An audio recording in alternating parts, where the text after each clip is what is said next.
Julien Langlais. Direction le stade Pierre-Mauroy dans un instant pour le football, la finale de la Coupe de la Ligue. Mais à 22h20, tout de suite, le rappel de l'info, Camille Revel. Et cette finale de la Coupe de la Ligue en ce moment, elle se joue à Lille. Les footballeurs de Guingamp contre ceux de Strasbourg. Cédric Guillou, pas encore de but. On n'a pas encore de but, ça a failli à l'instant Camille, avec une tentative d'Adrien Thomasson, le milieu de terrain de l'équipe strasbourgeoise, qui a repris un centre de Kenny Lala. Il était à hauteur du point de pénalty, centre qu'il a repris à côté de la cage de Marc-Aurèle Caillère. On en reste à 0-0 dans cette finale, 59e minute de jeu ici au stade de Pierre-Mauroy de Lille. Cédric Guillou sur France Info.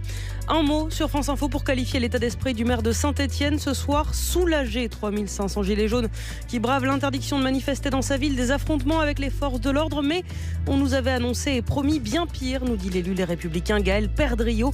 Au total, le ministère de l'Intérieur compte 33 700 manifestants dans toute la France, dont 4 000 à Paris.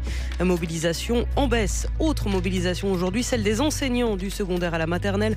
Des milliers de profs rassemblés dans tout le pays pour dénoncer la politique éducative du gouvernement. Un mort dans un feu de broussailles dans la Loire à Bellemonde. La Loire, cet homme de 60 ans a perdu la maîtrise d'un feu déclenché pour une opération d'écobuage. Il voulait nettoyer une parcelle en bordure de forêt. 20 000 manifestantes dans les rues de Vérone en Italie. Des Italiennes, oui, mais des Allemandes, des Croates ou des Britanniques aussi. Et un même objectif, dénoncer les idées du Congrès mondial des familles, réunion de militants ultra-conservateurs. Elle énonce des idées anachroniques, rétrogrades et homophobes. France Info.